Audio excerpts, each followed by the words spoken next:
Welcome back to The Swoop, BG Falcon Media's live sports talk show. It's been a long hiatus, but The Swoop is officially back for the spring semester. We've changed things up just a bit, but this is still The Swoop you know and love. With that said, I'm your host, Chaz McNeil, and I'm joined by two very talented sports analysts from the Falcon Media Sports Network. We've got Holden Ruck and Brooke Blake. I don't know about you two, but what was more shocking? BGSU backing into the MAC tournament for basketball or that Eddie George hire for football? All right, well, if you don't know how the swoop around works, or around the horn, if you will, basically we're going to be asking 5 different questions. Everybody gets 1 minute to answer. I'm going to tally up their points, not going to tell them until the end of their talking, and then they're going to get a minute to debate. I can add and subtract points. All the power goes to me.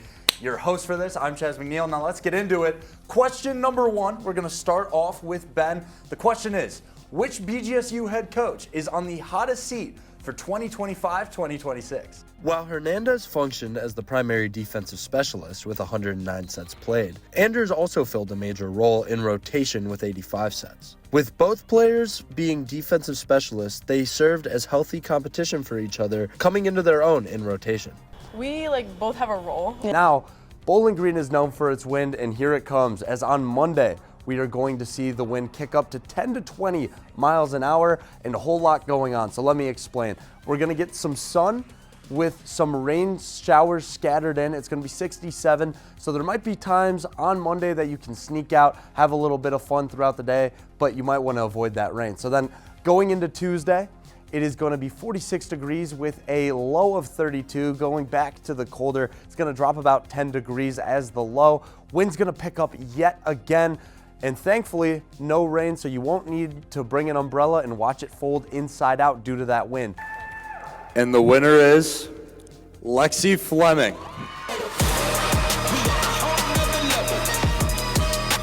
Push it pedal to the metal. We on a whole nother level. Push it, push it, push it, push it. We on a whole nother level.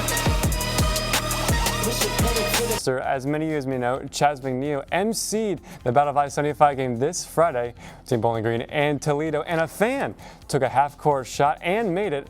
Let's take a look.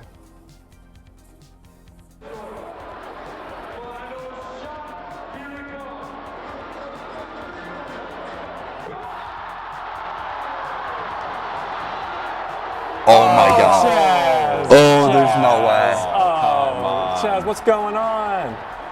Well, Look at him, Chaz. Oh, we got another angle. Look at this. Look at this. Great shot, by the way. Great shot, by See, the way. you made it. Great shot. Chaz. Great shot. Chaz. oh gosh. A little too slow there, Chaz. A little too We slow. should submit to America's Funniest Home Videos.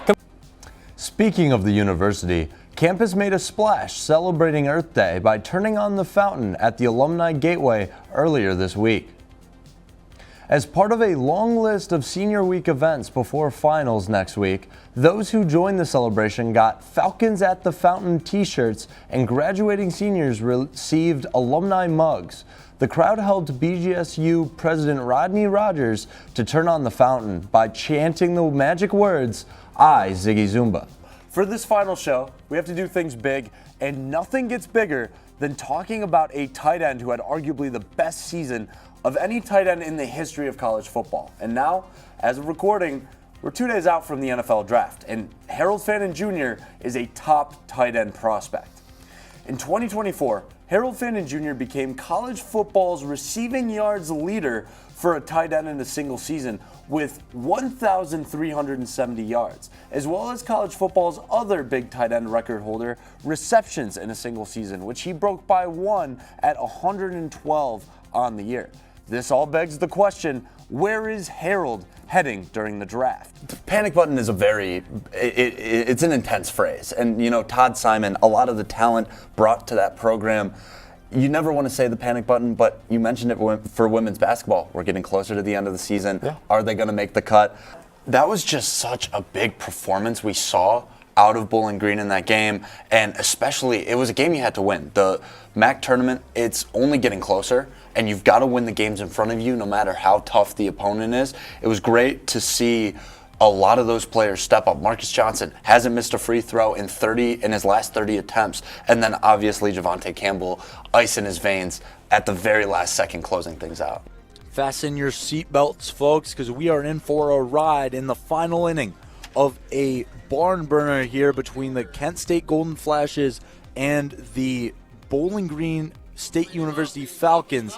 It's knotted up at 10 apiece. Returning to the rubber is Nate Kress. The Batavia, Illinois native. Her serve is up and over, and it will be received by Feudy. The setup, Lee to Conj, blocked at the top. Alexis Mattil. Big play right there, 12 all. In the MAC standing, so that's a big game. And okay, it's no secret. This is my secret alter ego. And the reason I'm doing this is it is Star Wars night tonight, or Tuesday night, against Kent State at home. That's a big game. And we've got a little bit of footage from last year's Star Wars night, which was pretty electric.